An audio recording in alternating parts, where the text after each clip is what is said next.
Olá, turma, tudo bem com vocês? Estamos então aqui para dar continuidade ao nosso estudo da disciplina ética, agora no capítulo 5, que fala da ética pastoral. Então eu peço que você pegue seu material, sua Bíblia, sua apostila, seu caderno de anotações e vamos orar para dar início? Senhor nosso Deus, nos encontramos na Tua presença para poder desenvolver esse estudo tão importante, que é um estudo de capacitação, Senhor, de treinamento, de instrução, Senhor, para que cada um possa exercer bem o seu chamado, possa, Senhor, adquirir competências, Pai, para poder, Senhor, fazer de acordo, Pai, com a orientação que o Senhor tem nos dado, que o seu Espírito Santo seja conosco e esteja iluminando, Senhor, tudo que for aqui, Pai, estudado. Em nome do Senhor Jesus, amém. Amém? Então, nós vamos já começar com a definição bíblica do conceito ético pastoral. E nós vamos encontrar essa definição lá na carta a Timóteo, que o apóstolo Paulo escreveu essa epístola pastoral. Nós sabemos que das 13 cartas escritas pelo apóstolo Paulo, 3 são pastorais, 2 dirigidas a Timóteo e uma ao pastor Tito. E nós vamos trazer aqui a carta endereçada a Timóteo, a segunda carta, no verso 15, que vai dar para nós esse conceito de ética, tá? Pastoral. Então, você que está com a sua Bíblia, abre lá em 2 Timóteo 2,15, que também é um versículo base para o ensino teológico aqui do nosso instituto. Então, todo seminarista, ele conhece esse versículo, que diz assim: procura apresentar-te a Deus aprovado, como obreiro que não tem do que se envergonhar, mas que maneja bem a palavra da verdade. Procura apresentar-te a Deus como obreiro aprovado, que não tem do que se envergonhar e que maneja bem a palavra da verdade. E aqui o autor da apostila, ele vai chamar a nossa atenção, porque ele vai dizer assim, que quando ele estava no seminário, ele percebeu que a segunda parte desse versículo, obreiro que maneja bem a palavra da verdade, tinha mais ênfase, né? Porque a questão de ganhar conhecimento, de treinamento, de saber trazer a palavra, de conduzir bem a palavra, mas ele explicou que a primeira parte é a mais importante no sentido do quê? Porque não adianta você manejar bem a palavra, você ser um bom conhecedor da Bíblia, da exegese, mas não ser um obreiro aprovado, né? De ter na sua vida algo que possa colocar em dúvida o seu ministério. Então, para você ser um obreiro aprovado, primeiro você precisa ser alguém que não tem do que se envergonhar, que tem uma vida correta, uma vida que vai refletir aquilo que você está ali ensinando. Então, nós temos aqui, né, que nós vamos fazer aqui uma interpretação nessa palavra. Procura apresentar-te como obreiro aprovado. Também vamos substituir por ética. Procure apresentar-se de forma ética. Então, uma forma de você se apresentar como uma pessoa aprovada é você se apresentar de uma forma ética, que nós sabemos que é um conjunto de valores morais e princípios que nós devemos praticar. Então, o pastor, dentro da missão de cuidar de ovelhas, precisa dominar uma arte que é muito importante, que é a arte da boa convivência, que é a arte de boas maneiras, de boas atitudes. Então, para você exercer o seu ministério, você precisa saber ser uma pessoa que vai se relacionar com as outras pessoas através da boa convivência, através de boas atitudes e de boas maneiras. Então, o pastor, mesmo sendo vocacionado, né, ele vai precisar de algo aqui muito importante, que é de treinamento e aperfeiçoamento. E nós vamos ver isso agora em outro versículo. Por quê? Não adianta você ser só vocacionado. Eu tenho chamado para liderança pastoral, para cuidar de vidas. Então, se você tem esse chamado, você precisa se preparar para isso. Você precisa se aperfeiçoar. Então, eu vou dar aqui um parênteses, porque nós já estamos no 3º ano. Essa turma já está no 3º ano. Então, essa turma, ela já deve estar bem madura, né? Você já deve estar bem maduro para poder já ter identificado em Deus o seu chamado, o seu propósito, a sua vocação, e através das ferramentas, através das matérias que estão sendo aplicadas no curso, é também uma forma de ir te preparando, de ir te aperfeiçoando, te capacitando para que você venha exercer da melhor forma o seu chamado.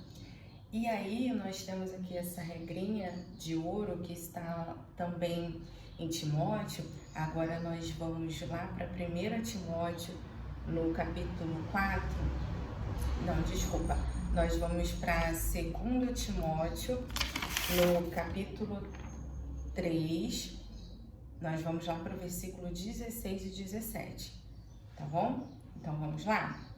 Abre lá a sua Bíblia, 2 Timóteo 3, 16 e 17, que vai trazer para a gente a seguinte abordagem.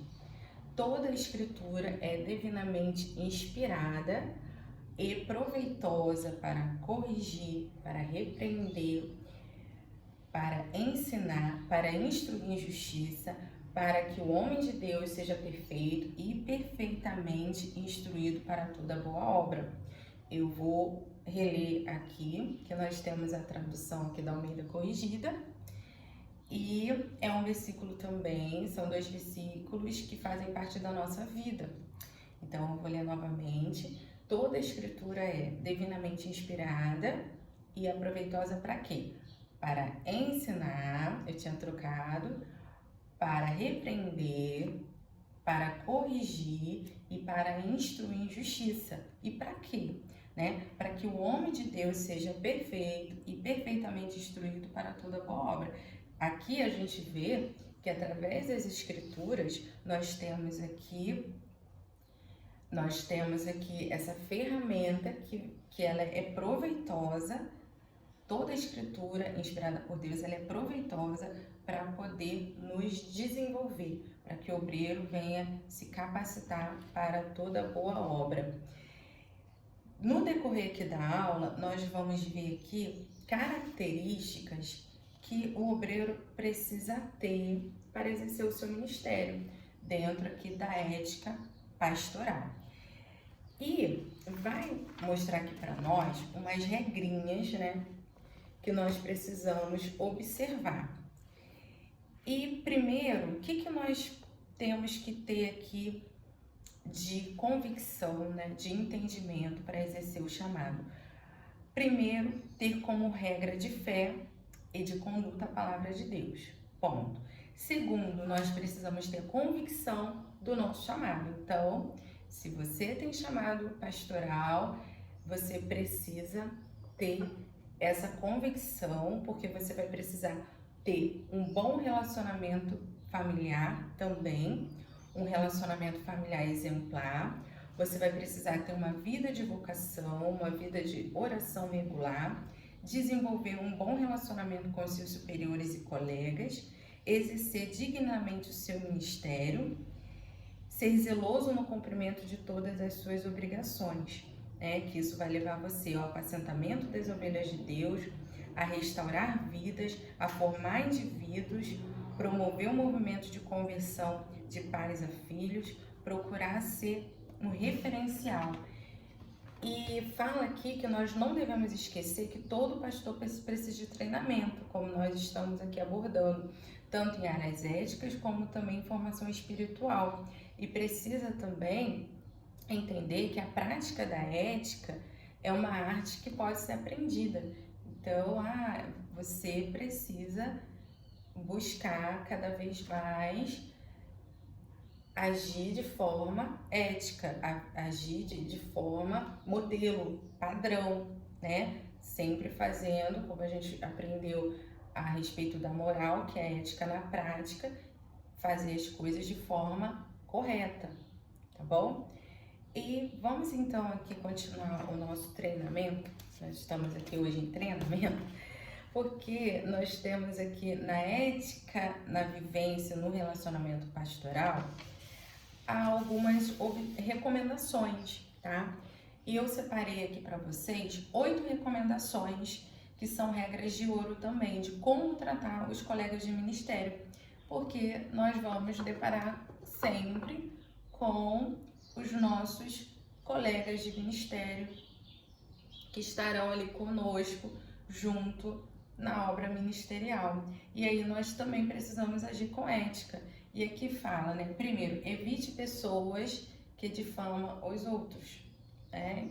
Para ocupar o seu lugar ou se estabelecer nele. Então, tem pessoas que buscam de forma, né, antiética, de forma não ética, querer estar em certos lugares, e para isso muitas vezes acaba difamando o outro, até mesmo para é triste falar isso, mas para poder ganhar espaço, né, para poder se estabelecer em certas posições e até tomar certas posições. Então a gente deve evitar esse tipo de pessoa que tem esse comportamento difamador.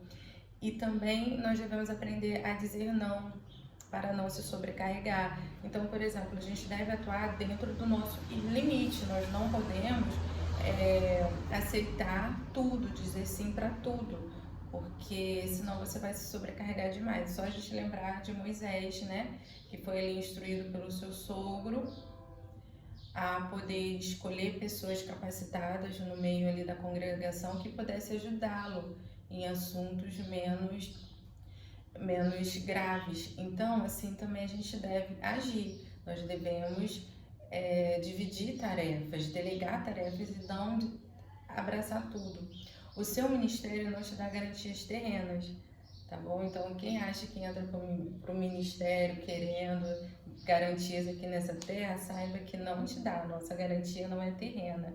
Não busque honra para si, porque tudo que nós fazemos é através do Espírito Santo, é através do poder de Deus na nossa vida. Então, tudo que nós temos, né, a nossa vocação, nosso chamado, nosso dom vem de Deus. Então, por que a gente vai buscar glória para si, como se a gente estivesse fazendo?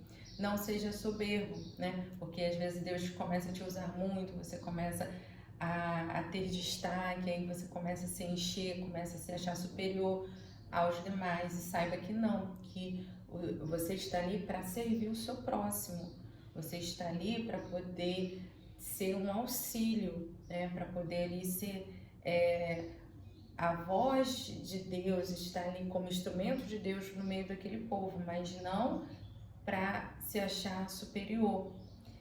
Seja autêntico, fale a verdade. Gente, é muito importante, as pessoas estão precisando ouvir a verdade.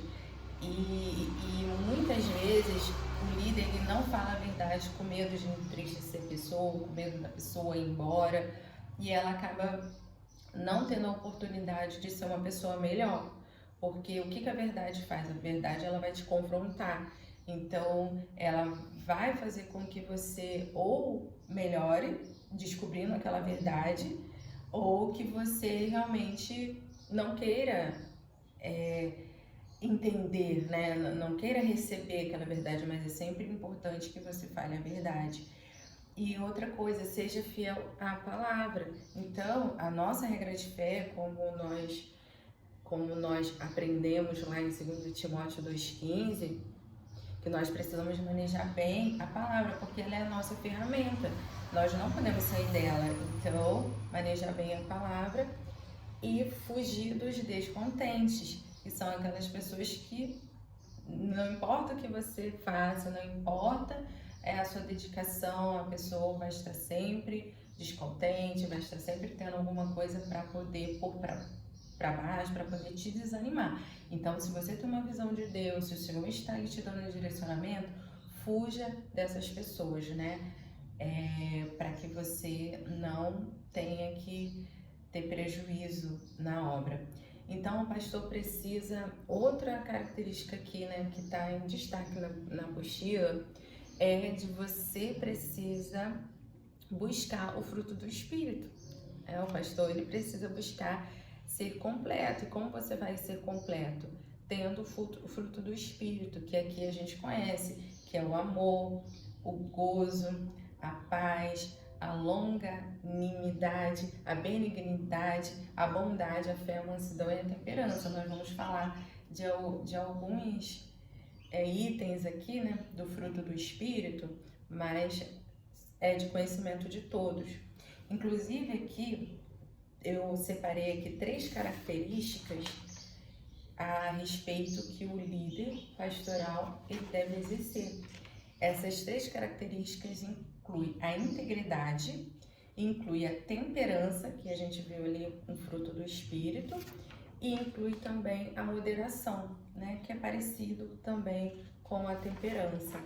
A respeito de você ser íntegro, aqui nós temos uma definição de integridade que vem da palavra latim, integritate, que vem dessa palavra, que, entre outras coisas, significa uma conduta reta. Uma conduta onde as suas ações vão refletem pureza e inocência. Então, as suas ações, elas precisam refletir pureza e também inocência. Você não pode ter maldade, né? Você não pode tomar o que eu entendi aqui, você não pode agir de uma forma já com segundas intenções, né? Com maldade. Você precisa agir de forma pura, né? Sem interesse. Então aqui é uma pessoa íntegra, uma pessoa honesta, né? Uma pessoa que age de forma correta.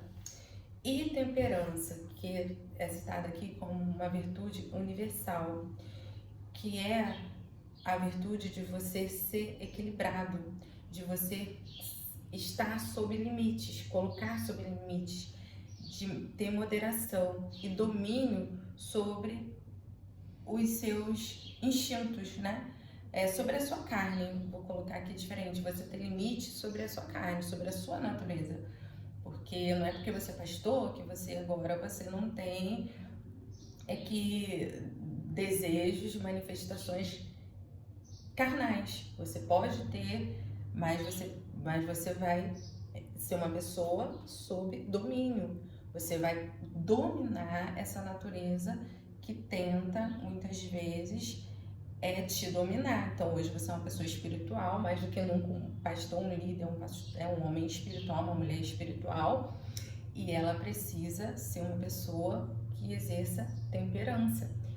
E aqui fala, né, que não se desvia nem para a direita nem para a esquerda e permanece no centro. Porque, sendo assim, você evita o extremismo, que é muito perigoso dentro da religião, fanatismo, extremismo. Então, você precisa ser dosado, você precisa aplicar a palavra de forma dosada, tá bom?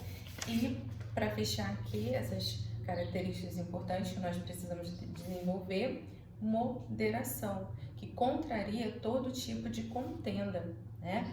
Possui um caráter pacífico, disposto a renunciar aos seus direitos para alcançar a paz. Então, só uma pessoa moderada, ela consegue abrir mão, muitas vezes, de algum direito em prol de evitar a contenda, em prol de alcançar ali a boa convivência, a paz, tá?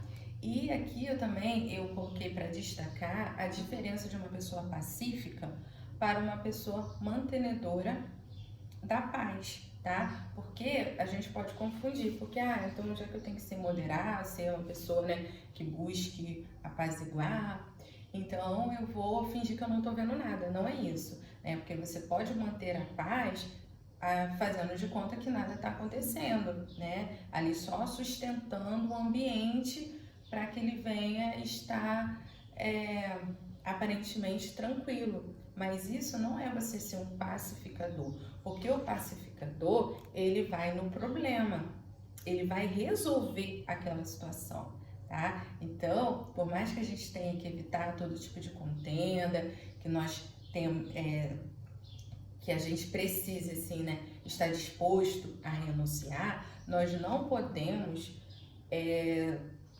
somente fazer de conta.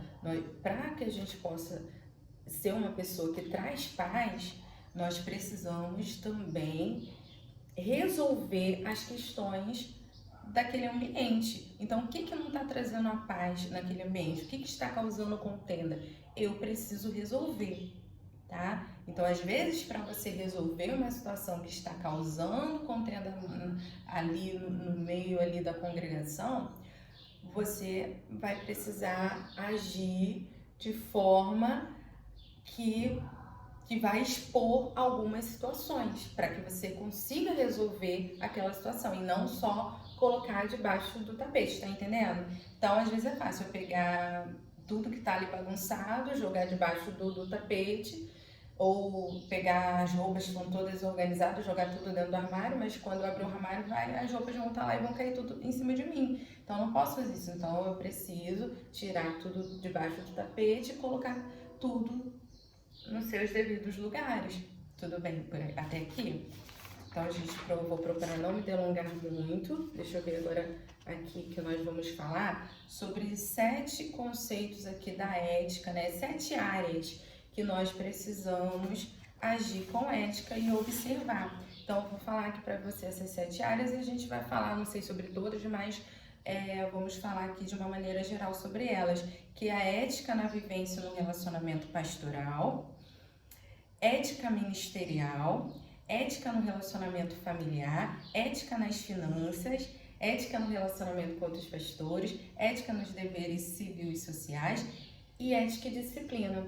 Então, no tratamento com os colegas, nós já falamos aqui, né, a regrinha de ouro, tá? Então, nós vamos agora passar para a importância da família no ministério. Aqui está dizendo que ela é a base, a peça mais importante. Gente, a família é a base. Quando a gente fala a família é a base da sociedade, ela é a base do ministério também.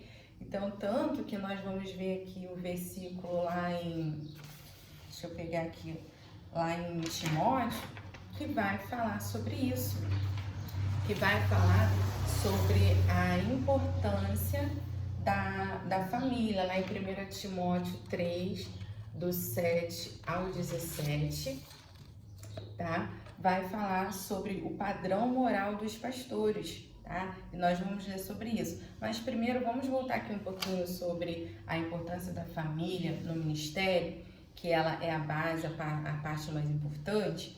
Eu vou aqui fazer uma pergunta para vocês, tá? Eu vou fazer uma pergunta que diz assim,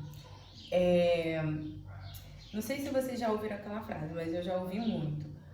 E eu quero saber o que vocês acham dessa frase. Enquanto Deus cuida da igreja, enquanto você cuida da igreja, né, enquanto o pastor cuida da igreja, do ministério, Deus cuida da sua família. Você já ouviu essa frase, né? Tem até um louvor que dá um pouco a entender isso. Enquanto Deus te usa, Ele cuida de tudo que te faz sofrer, mais ou menos assim.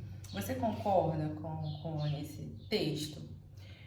Aqui fala a respeito, né, de um propósito do nosso inimigo, do diabo, que é atacar a família, né? Que o plano do diabo é atacar a família, porque quando o diabo ele ataca a família, ele toca na família, ele vai atacar todas as outras áreas, tá? Todas essas outras áreas que eu falei aqui, quando ele consegue atingir a família, ele vem mexendo em todas as outras áreas, tá?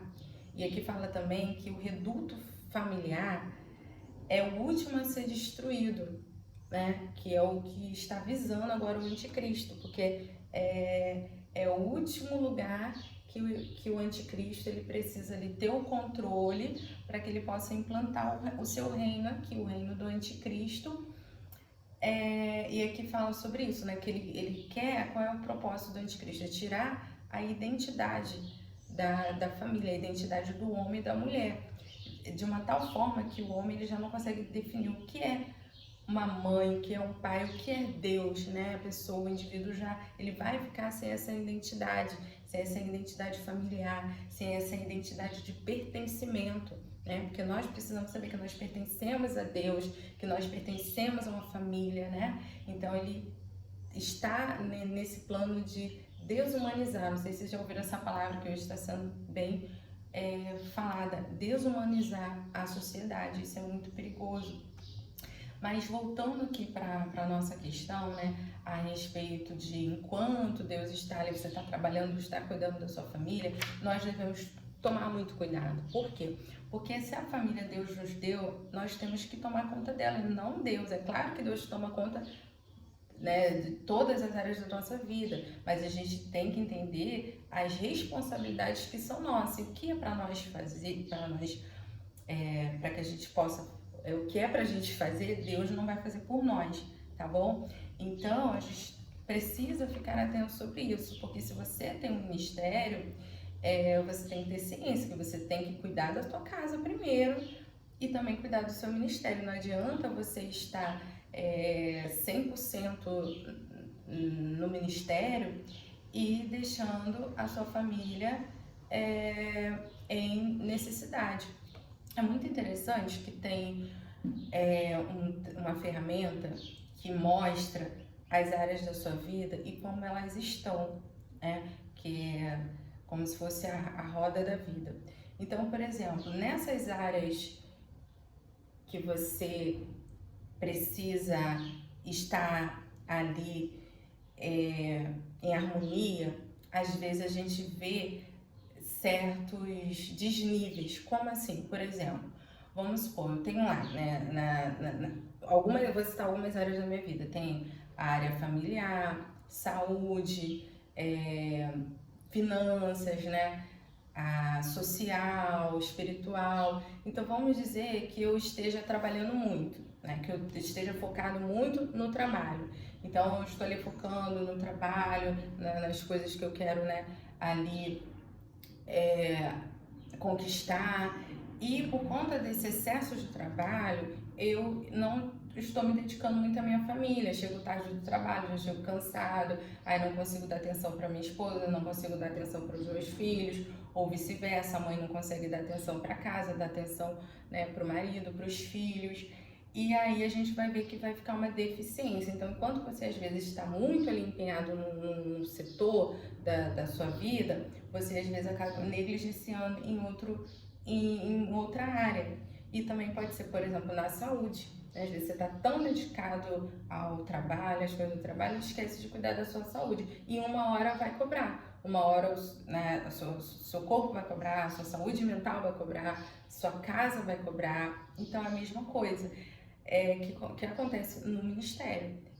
E nós precisamos entender, né, que é necessário ter esse equilíbrio para que todas as áreas da nossa vida elas não venham sofrer de forma demasiada.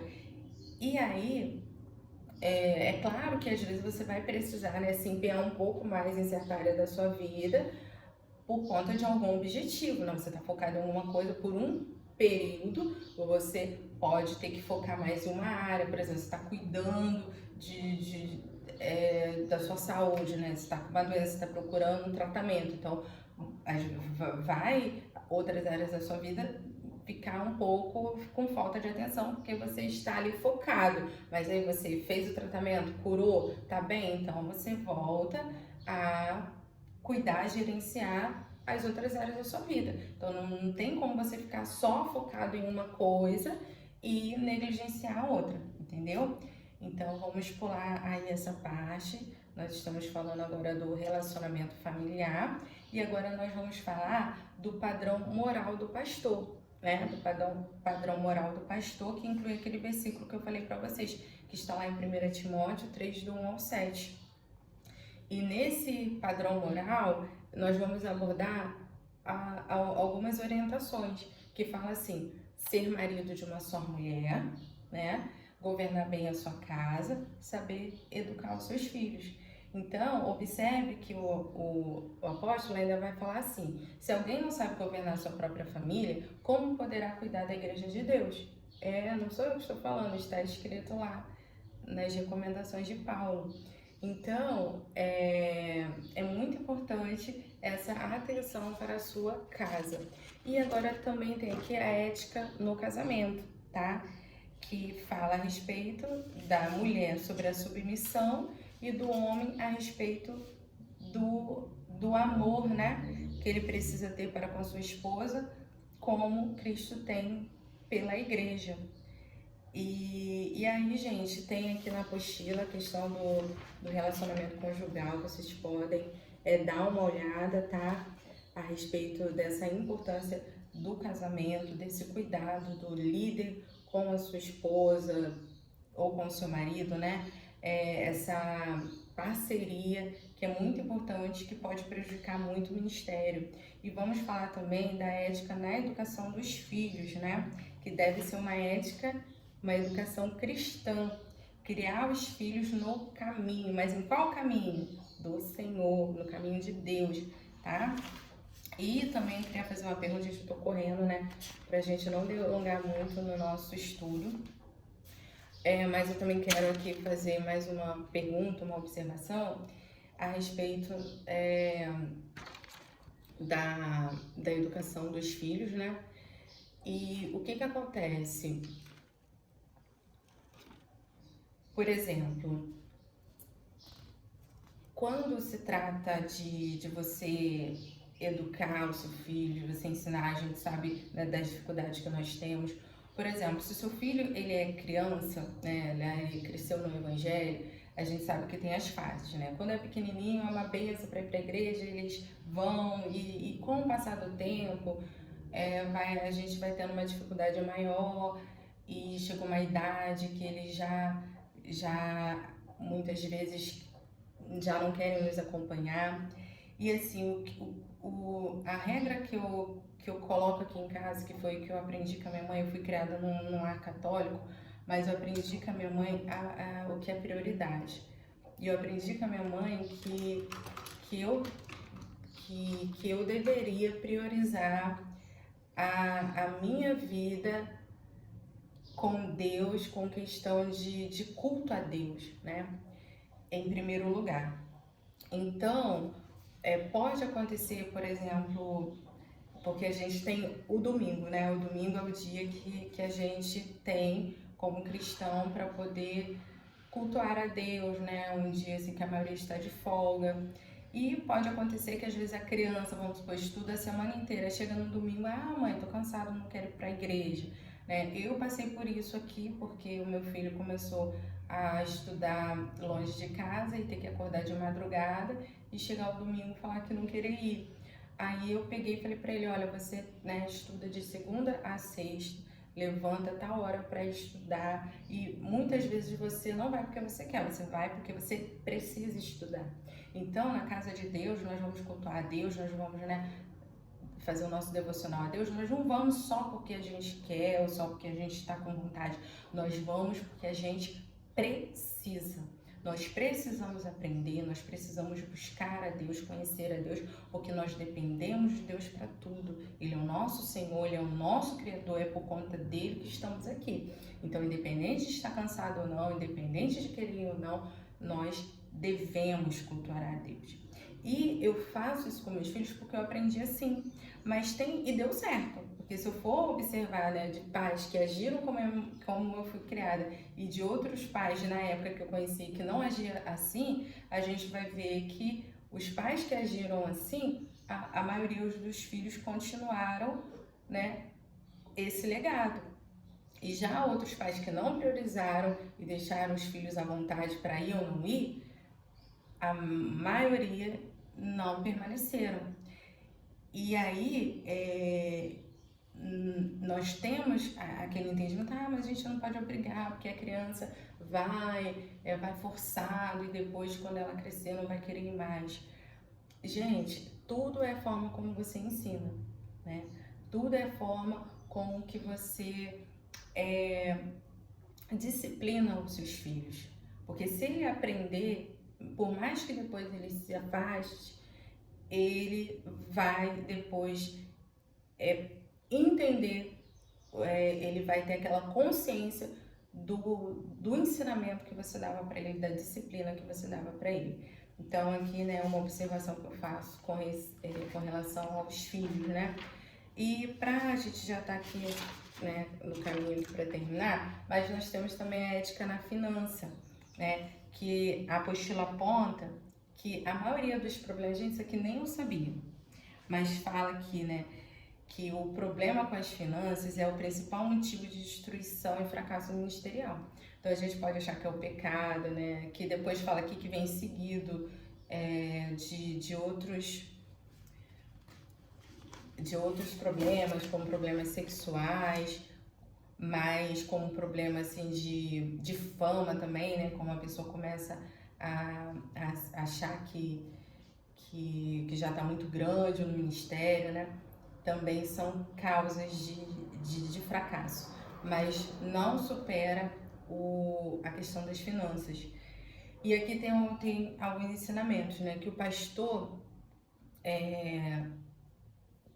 que não paga as suas dívidas, né?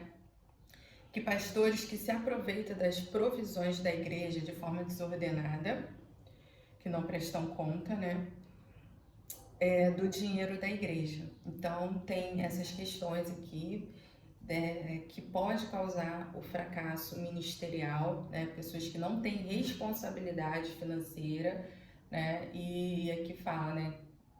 Principalmente com relação ao ministério, não tem responsabilidade e acaba isso destruindo a igreja, né?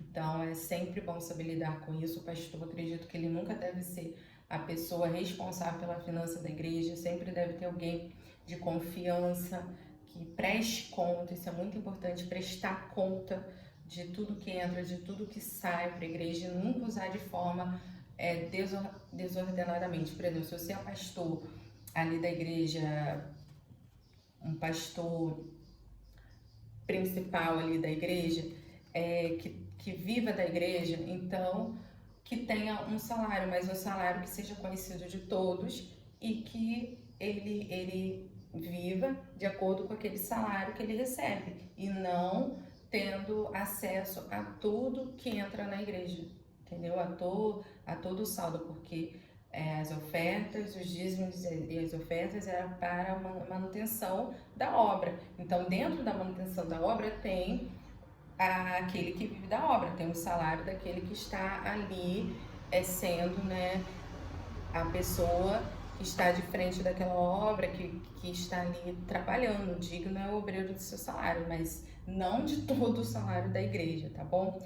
Então, ética e liberdade é outro item que nós vamos falar aqui, que é muito, muito, muito importante, porque a ética, né, ela traz liberdade. Às vezes a gente acha que não. Por quê? Quando você age de forma ética, você é uma pessoa responsável pela sua liberdade. E liberdade e responsabilidade se combinam, por mais que a gente ache que não. Por exemplo, um adolescente acha que tem liberdade a fazer o que quer, não dá satisfação, e é exatamente o contrário. Porque a liberdade leva você a se responsabilizar pela sua vida. Então, por exemplo, pessoal, agora eu tenho 18 anos, já o que a gente tem? Eu já sou responsável pela minha vida. Mas o que leva a você se achar uma pessoa responsável, né? Quando você já responde pelos seus atos. Então, isso vai trazer para você responsabilidade. E a responsabilidade, às vezes, causa medo, né? Você assumir os compromissos com relação a você. Quando você, vamos supor, é criança, né? O seu pai que é responsável para te manter, para te educar, para te alimentar, para te vestir. Aí você passa agora a ser responsável pela sua vida, né? Para você dizer, não, eu sou responsável pela minha vida, você tem que ter condições de se manter, né? De responder por você mesmo, de se sustentar, e tudo isso com liberdade. Porque se você não tiver, com responsabilidade, desculpa, porque se você não tiver responsabilidade, você acaba perdendo a sua liberdade, tá? Aí vai falar também da ética nos deveres civis e sociais. Aqui eu coloquei, não devemos estar alienados deste mundo, devemos, como qualquer cidadão, cumprir os nossos deveres, até Jesus, já coloquei o exemplo que até Jesus pagou o tributo a Roma.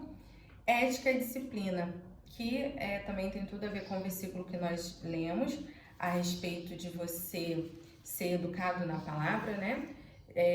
Porque a ética e a disciplina, elas andam juntas, então é instruir, treinar, precisamos ser disciplinados. Então nós precisamos, né, quem exerce ministério precisa de disciplina.